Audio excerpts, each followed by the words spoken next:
ಆಯೋಜಿಸಿರುವ ನೇಪಥ್ಯ ರಂಗ ಕಾರ್ಯಕ್ರಮದಲ್ಲಿ ಭಾಗವಹಿಸಿರುವ ಶಿವಮೊಗ್ಗ ತಾಲೂಕಿನ ವಿವಿಧ ಸರ್ಕಾರಿ ಶಾಲೆಯ ಶಿಕ್ಷಕರಿಗೆ ಅವರ ಶಾಲೆಯಲ್ಲಿ ಬಳಸೋದಕ್ಕಾಗಿ ಕನಿಷ್ಠ ಸೌಲಭ್ಯದ ಪ್ರಸಾದನ ಕಿಟ್ ಒದಗಿಸಿಕೊಡುವುದಾಗಿ ಶಿವಮೊಗ್ಗ ವಿಧಾನಸಭಾ ಕ್ಷೇತ್ರದ ಶಾಸಕ ಎಸ್ಎನ್ ಚನ್ನಬಸಪ್ಪ ಹೇಳಿದ್ದಾರೆ.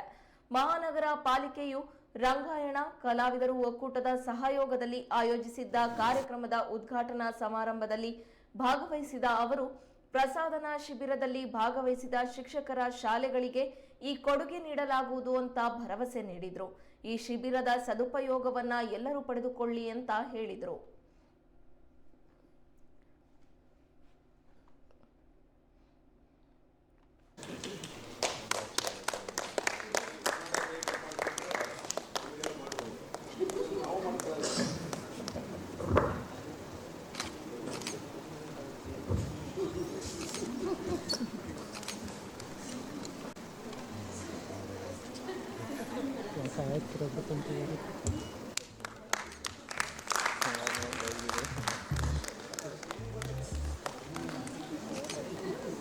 ಮನೆಯವರು ಎಲ್ಲಿಲ್ಲ ಅನ್ಸುತ್ತೆ, ನಾಯಕರ ಮನೆಯವರು ಬೆಂಗಳೂರು ಅನ್ಸುತ್ತೆ.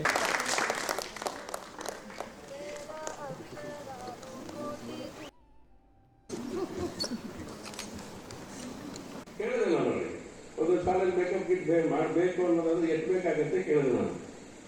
ಹತ್ರ ಒಂದು 1,500 ಮಿನಿಮಮ್ ಅಂತ ಹೇಳಿದ್ರೆ ಬೇಕು. 5,000 ತನಕ ಇದೆ, ಮಿನಿಮಮ್ ಬೇಕು. ಮಕ್ಕಳಿಗೆ ಏನಾದ್ರು ಮಾಡಬೇಕು, ಅದು ಇಂಡಿಯಾ ಅಥವಾ ಇನ್ನೇನೋ ಒಂದು ಕಾರ್ಯಕ್ರಮ ಏನಾದ್ರು ಮಾಡಬೇಕು ಅಂತ ಹೇಳಿದ್ರೆ ಅಷ್ಟು ಬೇಕಾಗತ್ತೆ ಅಂತ ಹೇಳಿದ್ರು. ಸೊ ಹಾಗಾಗಿ ಕೂತಾಗ ಹಾಗೆ ಯೋಚನೆ ಮಾಡಿದ್ವಿ ನಾವು. 35 ಜನ ಪಾಲ್ಗೊಂಡಿದ್ದೀರಿ ಅಂತ ಕೇಳಿದೆ. ಆ 35 ಶಾಲೆಗಳಿಗೆ ಒಂದೊಂದು 1,500 ರೂಪಾಯಿನ ಕಿಟ್ಟನ್ನು, ಪ್ರಸಾದದ ಕಿಟ್ಟನ್ನು ಕೊಡುವಂಥ ಕೆಲಸನ ಮಾಡ್ತೇವೆ ಅನ್ನೋದನ್ನು ಮತ್ತೆ ಹೇಳ್ತೇವೆ. ಅದು ಅರ್ಥಪೂರ್ಣವಾದಂಥ ಒಂದು ಕಾರ್ಯಕ್ರಮ ಆಗತ್ತೆ ಅಂತೇಳಿ ಬಹಳ ಕಷ್ಟ ಆಗೋದಿಲ್ಲ ನನಗೆ. ಹಾಗೆ ಅದನ್ನು ಜೋಡಿಸೋ ಪ್ರಯತ್ನ ನಾನು ಮಾಡ್ತೇನೆ. ಖಂಡಿತವಲ್ಲ ಆ ದಿಕ್ಕಲ್ಲಿ ನಾನೇ ಸ್ವತಃ ಆ ಕಾರ್ಯವನ್ನು ಮಾಡ್ತೇನೆ ಅಂತೇಳಿ ಗಮನಿಸ್ತಾಗ್ತೇನೆ. ಈಗ ಕೊಡಲ್ಲ, ಯಾವತ್ತು ಕೊಡಬೇಕು ಅಂತ ಯೋಚನೆ ಮಾಡಿ. ಯಾಕಂದರೆ ತಕ್ಷಣ ನಮಗೆ ಕಿಟ್ ಇಲ್ಲ ಇಲ್ಲಿ ಅಲ್ವಾ, ಕಿಟ್ ಇಲ್ಲ. ಹಾಗಾಗಿ ಪ್ಲಾನ್ ಮಾಡಿ ಯಾರ್ಯಾರು ಭಾಗವಹಿಸಿದ್ದೀರಾ ಅವರೆಲ್ಲರೂ ಕೂಡ ಆ ಶಾಲೆಗೆ ತಲುಪಿಸುವಂಥ ಕೆಲಸವನ್ನು ನಿಮ್ಮ ಮೂಲಕನೇ ಮಾಡುವಂಥ ಕೆಲಸನ ಮಾಡ್ತೇವೆ ಅಂತ ಮಾತನ್ನು ಹೇಳ್ತಾ, ಬ್ಯೂಟಿ ಸ್ಕಿನ್ ಡೀಪ್ ಅಂತಾರೆ. ಹೌದು, ಬ್ಯೂಟಿ ಸ್ಕಿನ್ ಡೀಪ್. ಹಾಗೂ beauty lies in the eyes of the beholder ಅಂತಾರೆ.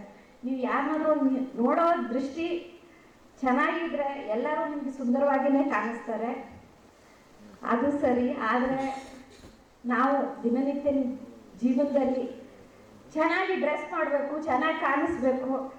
ಯಾಕಂದರೆ ನಮಗೋಸ್ಕರ ಅಲ್ಲ, ಬಾಕಿ ನಮ್ಮ ಸುತ್ತಮುತ್ತಲೇ ಇರ್ತಾರಲ್ಲ ಅವ್ರಿಗೆ ಒಂದು ನಾವು ರೆಸ್ಪೆಕ್ಟ್ ತೋರಿಸ್ದಂಗೆ.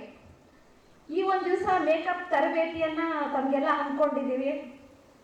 ಇದನ್ನು ಸದುಪಯೋಗ ಪಡ್ಕೋಬೇಕು ಅಂತ ಹೇಳಿ ನಾನು ಆಶಿಸ್ತೀನಿ. ಯಾಕಂದರೆ ನಾಟ್ ಜಸ್ಟ್ ಸ್ಕೂಲ್ಗಳಿಗೆ ಹೋಗಿ ನೀವು ಮತ್ತೆ ಮಕ್ಕಳಿಗೆ ಹೇಳ್ಕೊಡ್ಬೋದು.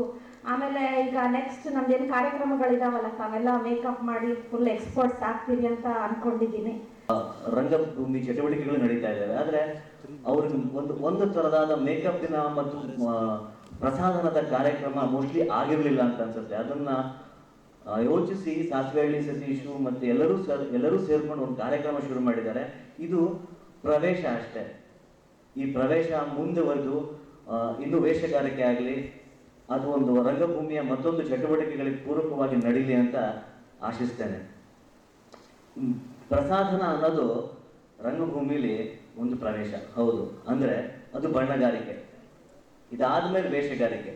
ಸೊ ಬಣ್ಣಗಾರಿಕೆ ಆಗುವಾಗ ನಟ ಇಲ್ಲಿ ತಾನು ಪ್ರದರ್ಶನಕ್ಕೆ ತಯಾರಾಗ್ತಾನೆ.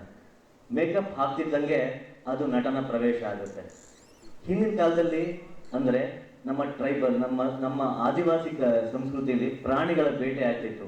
ಪ್ರಾಣಿಗಳನ್ನು ಬೇಟೆ ಆಡಲಿಕ್ಕೆ ಅವರು ಹೋದಾಗ ತಮ್ಮ ಮುಖವನ್ನ ಮರೆಮಾಚ್ಕೊಂತಿದ್ರು, ತಮ್ಮ ದೇಹವನ್ನ ಮರೆಮಾಚ್ಕೊಂತಿದ್ರು. ಯಾಕಂದ್ರೆ ತಾವು ಪ್ರಾಣಿಗಳಂತೆ ಅಲ್ಲಿ ಅಡ್ಕೊಂಡಿದ್ದು ಬೇಟೆ ಆಡ್ಲಿಕ್ಕಾಗಿ ಮಾಡ್ತಿದ್ರು. ಅಂದ್ರೆ ತಾನು ಒಂದು ರೂಪ ಧಾರಣೆ ಮಾಡ್ತಿದ್ದ.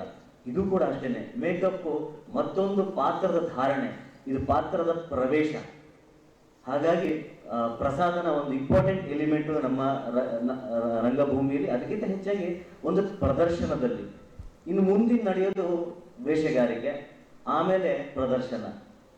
ದಸರಾ ರಂಗ ದಸರಾ. ಇದೀಗ ಮತ್ತೊಮ್ಮೆ ಹೆಡ್ಲೈನ್.